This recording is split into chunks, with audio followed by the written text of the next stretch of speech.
CHAPTER 49. The Hyena. There are certain queer times and occasions in this strange mixed affair we call life, when a man takes this whole universe for a vast practical joke, though the wit thereof he but dimly discerns, and more than suspects that the joke is at nobody's expense but his own. However, nothing dispirits and nothing seems worth while disputing. He bolts down all events, all creeds and beliefs and persuasions, all hard things visible and invisible, never mind how knobby, as an ostrich of potent digestion gobbles down bullets and gun flints. And as for small difficulties and worryings, prospects of sudden disaster, peril of life and limb, all these, and death itself, seem to him only sly, good‐natured hits, and jolly punches in the side bestowed by the unseen and unaccountable old joker. That odd sort of wayward mood I am speaking of comes over a man only in some time of extreme tribulation. It comes in the very midst of his earnestness, so that what just before might have seemed to him a thing most momentous, now seems but a part of the general joke. There is nothing like the perils of whaling to breed this free and easy sort of genial desperado philosophy; and with it I now regarded this whole voyage of the Pequod, and the great white whale, its object.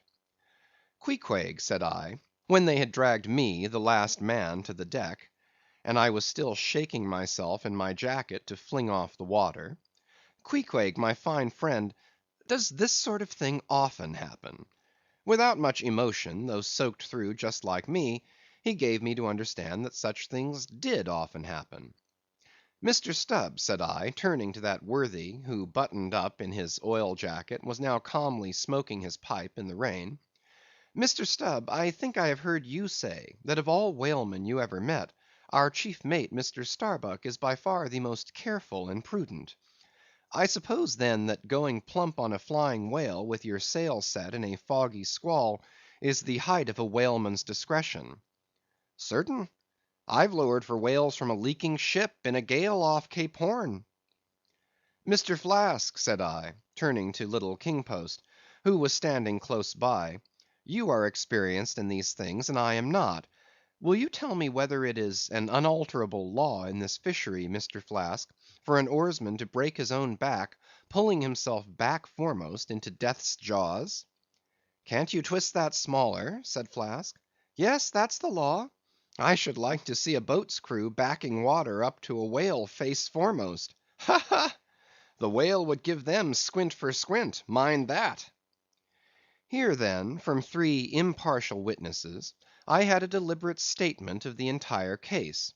Considering, therefore, that squalls and capsizings in the water, and consequent bivouacs on the deep, were matters of common occurrence in this kind of life; considering that at the superlatively critical instant of going on to the whale, I must resign my life into the hands of him who steered the boat, oftentimes a fellow who, at that very moment, is in his impetuousness upon the point of scuttling the craft with his own frantic stampings; considering that the particular disaster to our own particular boat was chiefly to be imputed to Starbuck's driving on to his whale almost in the teeth of a squall; and considering that Starbuck, notwithstanding, was famous for his great heedfulness in the fishery; considering that I belonged to this uncommonly prudent Starbuck's boat; and finally considering in what a devil's chase I was implicated, touching the white whale; taking all things together, I say, I thought I might as well go below, and make a rough draft of my will. "Queequeg," said I, "come along. You shall be my lawyer, executor, and legatee." It may seem strange that of all men, sailors should be tinkering at their last wills and testaments; but there are no people in the world more fond of that diversion. This was the fourth time in my nautical life that I had done the same thing. After the ceremony was concluded, upon the present occasion, I felt all the easier; a stone was rolled away from my heart. Besides, all the days I should now live would be as good as the days that Lazarus lived after his resurrection; a supplementary clean gain of so many months or weeks, as the case might be.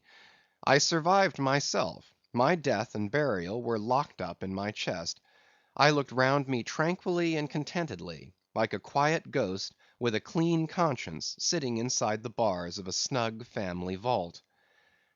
Now then, thought I, unconsciously rolling up the sleeves of my frock, here goes for a cool, collected dive at death and destruction, and the devil fetch the hindmost.